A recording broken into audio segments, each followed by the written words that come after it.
Hello മഴത്തോരും മുമ്പേ പുത്തൻ promo വിശേഷങ്ങളിലേക്ക് എല്ലാ കൂട്ടുകാർക്കും സ്വാഗതം. അങ്ങനെ നമ്മുടെ പുതിയ പ്രമോയില് നമ്മുടെ ബാലചന്ദ്രനും അലീനയും കൃഷ്ണജയും കൂടെ വേറൊരു വീട്ടിൽ നിൽക്കുകയാണ് അല്ലെ. അപ്പൊ നമ്മുടെ കൃഷ്ണജയ്ക്ക് ഇപ്പൊ എന്താണ് നടക്കുന്നതെന്ന് പോലും അധികം മനസ്സിലാകുന്നില്ല കേട്ടോ. ഒരു വല്ലാത്തൊരു അവസ്ഥയിലാണ് നമ്മുടെ കൃഷ്ണജ. അപ്പൊ നമ്മുടെ ബാലചന്ദ്രൻ നമ്മുടെ കൃഷ്ണജയുടെ അടുത്ത് ഇങ്ങനെ പറയുന്നുണ്ട്, മോളെ ഞാനൊരു ഉരുക്ക് മനുഷ്യനൊന്നും അല്ല, ഒരുപാട് സ്വപ്നങ്ങളുള്ള ഒരു മനുഷ്യൻ തന്നെയായിരുന്നു. ആ മനുഷ്യന്റെ ജീവിതം ഒരു പാതി വഴിയിൽ നിർത്തി നിർത്തി പോകേണ്ടി വന്ന ഒരു അവസ്ഥ മാത്രമാണ് അച്ഛന്റെ എന്നൊക്കെ പറഞ്ഞ് നമ്മുടെ കൃഷ്ണജനെ ഒന്ന് സമാധാനിപ്പിക്കുന്നൊക്കെ ഉണ്ട്. അപ്പൊ കൃഷ്ണജ ആണെങ്കിൽ വല്ലാതെ കരയുന്നുണ്ട്. എനിക്ക് എന്ത് ചെയ്യണോന്ന് അറിയില്ല അച്ഛാ എന്നൊക്കെ പറഞ്ഞ് കൃഷ്ണജയും കുറെ കരയുന്നുണ്ട്.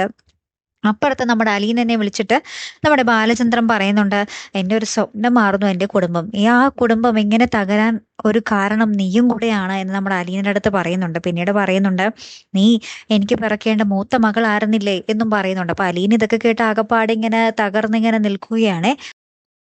അപ്പുറത്ത് നമ്മുടെ മനു ആണെങ്കിൽ രാജീവിന്റെ അടുത്ത് പറയുന്നുണ്ട്, കൊച്ചച്ഛൻ ഓൾറെഡി ഒരു ക്രൈം ചെയ്ത് കഴിഞ്ഞു, അതുകൊണ്ട് കൊച്ചച്ഛന്റെ റിട്ടേൺ ടിക്കറ്റ് ഇനി സ്വാഹ, ഇനി എന്താന്ന് വെച്ചാൽ അയക്കോ എന്ന് നമ്മുടെ മനു പറയുന്നുണ്ട്.